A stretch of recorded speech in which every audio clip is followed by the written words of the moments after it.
क्या होने जा रही है रमन और शगुन की शादी। दोस्तों ये है मोहब्बतें सीरियल से जुड़ी हर अपडेट के लिए सब्सक्राइब कर लीजिए हमारे इस चैनल को। वीडियो को लाइक शेयर करना मत भूलिएगा।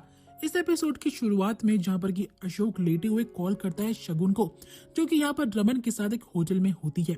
अब यहाँ पर अशोक जो होता है शगुन को थोड़े ताने कसते हुए बोलता है कि हाय माय एक्स वाइफी, तुम कैसी हो। शगुन बोलती है कि अशोक तुम्हें क्या बकवास करनी है, साफ साफ बोलो। अशोक कहता है कि तुम्हारी लाइफ में कितना अजीब चीजें चल रही है। जो तुम्हारा एक्स हस्बैंड है वो उसकी करंट वाइफ के साथ एक बेडरूम में था, उनका नाइट आउट चल रहा था, लेकिन फिर भी तुम रमन के पीछे पड़ी हो। मैं जानता हूँ शगुन, तुम रमन से प्यार तो करने लगी हो, लेकिन एट द एंड तुम्हें मेरे पास वापस आना ही पड़ेगा, क्योंकि मैं जान चुका हूँ कि रमन और इशिता तो अलग होने से रहे। शगुन को अशोक की ये बातें चुभ रही होती है, क्योंकि वह रमन से शादी करने के लिए अब सीरियस हो चुकी है। लेकिन यहाँ पर शगुन जो होती है रमन के आते ही अशोक का फोन कट कर रही होती है और कहती है कि मेरे पास टाइम नहीं है तुम्हारी बकवास सुनने के लिए। अशोक उसे रोकता है, लेकिन शगुन अपना फोन को कट ही कर देती है। अब तभी यहाँ पर निधि आती है और निधि उससे पूछती कि तुम किससे बात कर रहे थे और किसका नाइट आउट चल रहा है। तो अशोक बताता है कल रात इशिता और रमन एक ही होटल रूम में थे, पता नहीं दोनों के बीच में क्या हुआ होगा। आई थिंक उनका पैचअप होने वाला है। निधि ये बात सुनकर काफी घबरा जाती है और वह फौरन निकलने की सोचती है। उसे लगता है कि रूहान को मैंने इसलिए भेजा था ताकि वह इशिता और रमन को अलग रख सके, लेकिन यहाँ पर कहानी कुछ और ही चल रही है। अब यहाँ पर अशोक उसे रोकता और कहता है कि बेबी तुम इतनी सुबह सुबह कहाँ जा रही हो। यहाँ पर वो बोलती है निधि कि मुझे और भी काम है, मुझे जाने दो। अशोक कहता है कि पहले ब्रेकफास्ट तो कर लो, लेकिन निधि उसकी नहीं सुनती और फौरन ही वहाँ से निकल जाती है। दोस्तों यहाँ पर रूही जो होती है वो जब अपना गेट खोलती है तो एक बुरखे में लेडी आती है। रूही उसे रोकने की कोशिश करती कि आप कौन हो मुझे बताओ तो, लेकिन वो और कोई नहीं बल्कि निधि होती है, जो कि उस पर चिल्लाती है और कहती है कि तू बहुत बड़ी हो गई है ना, तू अपने आप को समझती क्या है। तुझे मैंने यहाँ पर इसलिए रहने के लिए रखा था ताकि तू इशिता को रमन से अलग रख सके, लेकिन तेरे पीठ पीछे वो दोनों एक हो रहे हैं। लगता है तुझे मार की जरूरत है। यहाँ पर रूही जो होती है चिल्लाती कि मैम मैम मैंने कुछ नहीं करा, प्लीज मेरी बात सुनिए। दूसरी ओर इशिता भी अपनी बिल्डिंग में जा रही होती है, अपने फ्लैट की ओर, और इस बारे में निधि को और रूही को खबर नहीं होती है। अब रूही यहाँ पर बोलती है कि मैम आप मेरी बात सुनने की कोशिश कीजिए, मैंने कुछ भी नहीं करा है। निधि कहती है कि मैंने तुझे पाला पोसा, तुझे जिंदा रखा, तेरे अपनों से तुझे दूर रखा जिन्होंने तेरे को त्याग दिया था, लेकिन आज तू मेरी ही पीठ पर छुरा घोंप रही है। तू कैसे ऐसा होने दे सकती है? आज मैं तुझे बताकर ही रहूंगी। जब वह यहाँ पर रूही को टॉर्चर कर रही होती है, तुरंत वहाँ गेट पर इशिता आती है, जो कि लॉक खोलने की कोशिश करती है। अब निधि डर जाती है और एक कोने में जाकर छुप जाती है, लेकिन यहाँ पर इशिता अपना फोन भूल जाती है गाड़ी में, तो वह वापस निकल जाती है।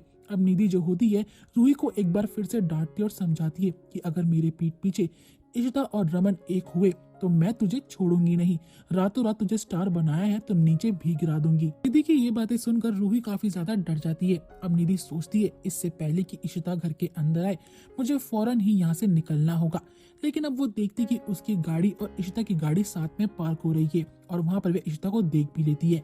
जल्दबाजी में वो भागी रही होती है कि उसकी टक्कर एक गमले से हो जाती है, जिसके बाद उसके पैर में चोट लगती है। अब यहाँ पर इशिता उससे पूछती है कि आप ठीक हो, आपके पैर में चोट तो नहीं लगी, लेकिन यहाँ पर निधि को वहां से भागना होता है और वह सोचती है कि वो कोई ऑटो रिक्शा लेकर निकल जाएगी, गाड़ी को यहीं पर रहने देती हूँ। अब यहाँ पर निधि का बैग छूट जाता है और जैसे ही यहाँ पर इशिता उसके पीछे भाग रही होती है तभी सामने एक शीशे वाले जा रहे होते हैं और यहाँ पर होता है फेस ऑफ इशिता और निधि का, जहाँ पर कि दोनों ही आमने सामने आ जाते हैं। जब इशिता उसका ज्वेलरी पीस उसे वापस करने के लिए जाती है, जैसे इशिता निधि को देखती है तो वह चिल्लाती है और उसे रोकने की कोशिश करती है, लेकिन तब तक निधि एक ऑटो रिक्शा में बैठकर भाग जाती है। अब यहाँ पर इशिता की एक गाड़ी से टक्कर होती है और वह गाड़ी और किसी की नहीं बल्कि रोमी और मीका की होती है। वह उन दोनों को बताती है कि मैंने निधि को देखा है, वो जिंदा है। तो यहाँ पर मीका बोलती है कि यही बात बताने के लिए रोमी और मैं आपके पास आ रहे थे कि रोमी ने भी निधि को देखा है, शायद वो जिंदा है। यहाँ पर इशिता बोलती शायद नहीं, वो रियल में जिंदा है। अब वे तीनों फौरन ही गाड़ी निकाल कर उसका पीछा करते हैं। दूसरी ओर शगुन के दिमाग में चल रहा होता है किस तरीके से उसने एक ही बेडरूम में रमन और इशिता दोनों को देखा था, और फिर याद आता है रूही के लिए प्यार।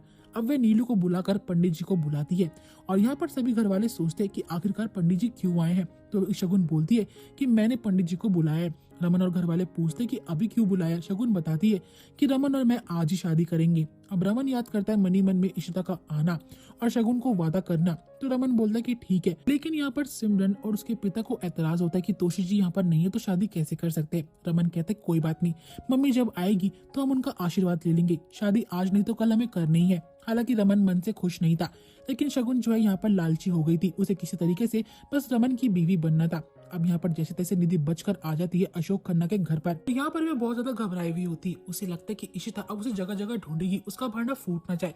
इसलिए फटाफट से अपनी मैनेजर नुपुर को कॉल करती है और कहती है कि रूहान और मेरी आज की ऑस्ट्रेलिया की फ्लाइट बुक कर दो, कैसे भी करके मुझे 1 घंटे में ऑन बोर्ड होना है। फिर यहाँ पर अशोक को कॉल करती है और कहती है कि तुम कोई भी कॉन्टैक्ट यूज कर बस मेरी आज की टिकट्स बुक कर दो और 2 करना। रूही को भी कॉल करती है और कहती चुपचाप से अपना सारा सामान पैक करो और आज हम ऑस्ट्रेलिया जा रहे हैं। रूही बोलती लेकिन आज क्यों? निधि बोलती कि मुझे कुछ बहस नहीं करनी है, बस जो मैंने कह दिया वो मैंने कह दिया, फटाफट से आधे घंटे मुझे मिलो अपना सामान पैक कर। रूही को अफसोस होता है, वे सोचती कि इतने दिनों बाद तो मैं अपनों से मिली थी, लेकिन आज मुझे फिर उनसे दूर होना पड़ेगा। दूसरी ओर रमन जो होता है अपना लैपटॉप खोलकर अपनी और इशिता की शादी की पिक्चर्स देखता है। इशिता की पिक्चर को पॉज कर बोलता है कि तूने आखिरकार मेरे साथ ऐसा क्यों करा? तू तो वैसे भी मुझसे दूर जाना चाहती थी ना इशिता, इसलिए आज मैं वही सब कर रहा हूँ। शगुन से शादी करने के बाद तुम मुझसे हमेशा के लिए दूर हो जाओगी। दोस्तों यहाँ पर रमन अंदर से भी खुश नहीं है, वह खुद नहीं चाहता शगुन से शादी करना, लेकिन अपने वादे के आगे वह कुछ भी नहीं कर सकता है। अब यहाँ पर आदि आता है घर पर और वह देखता है कि घर पर शादी का माहौल बन रहा है। तो सिमरन से पूछता है कि बुआ यहाँ पर हो क्या रहा है आखिरकार। सिमरन बताती है कि भाई और शगुन आज ही के दिन शादी कर रहे हैं। आदि ये बात सुनकर गुस्सा होता है और कहता है कि मैं पापा से बात कर आता हूँ। जैसे ही वह रमन के रूम में जाता और कहता है कि पापा आप ये क्या कर रहे हो, आप शगुन मम्मा से शादी कर रहे हो। यहाँ पर रमन बोलता है कि तू मेरी हेल्प कर सकता है शादी में, तो वैसे भी वेडिंग प्लानर बना घूमता है ना, तो आज के दिन मेरी वेडिंग को भी प्लान कर दे। लेकिन आदि मना कर देता है और यहाँ वो कहता है कि आप ये गलती मत करो, मैं जानता हूँ इशिमा से प्यार करते हो। रमन बोलता है कि इस मामले से जितना दूर रहेगा उतना तेरे लिए अच्छा होगा। आदि जब जा रहा होता है तो वह रमन के लैपटॉप में इशिता की फोटो देखता है और कहता है मैं जानता हूँ कि आज आप इशिमा से प्यार करते हो और कल रात उन्हीं के साथ थे। रमन बोलता है कि मुझे तेरी कोई बकवास नहीं सुननी है, इसलिए अच्छा होगा कि तू यहाँ से निकल जाए। और आदि कुछ भी नहीं बोल पाता और वहां से निकल जाता है भगवान भरोसे कि अब भगवान ही इन दोनों को एक कर पाएंगे।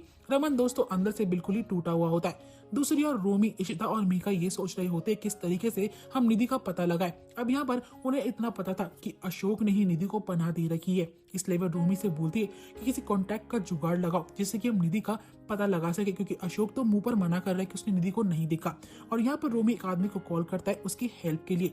दूसरी ओर रूही जब आती है भल्ला हाउस में तो वह देखती है कि यहाँ पर शादी की तैयारियां हो रही है। पीहू से रोकती है और कहती है कि आज मेरे मम्मी पापा की शादी है, यानी कि शगुन आंटी और रमन की। यहाँ पर पीहू जो होती है रूही को रोकती है और कहती है कि हाँ दीदी आप बिल्कुल ठीक कह रहे हो, आप मेरी बड़ी दीदी हो, आज के दिन आपको रुकना पड़ेगा।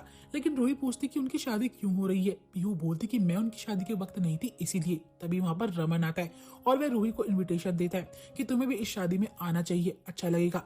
पीहू बहुत जिद करती है, लेकिन रूही कहती कि मुझे आज कहीं बाहर जाना है, मैं शादी अटेंड नहीं कर पाऊंगी। अब यहाँ पर रमन कहता है कि पीहू तुम्हें अपनी बड़ी बहन मानती है, कुछ ही दिनों में उसे बहुत लगाव हो गया है तुमसे। और रियल में माना जाए पीहू की एक बड़ी बहन थी जिसका नाम रूही था, लेकिन आज वो हमारे साथ नहीं है।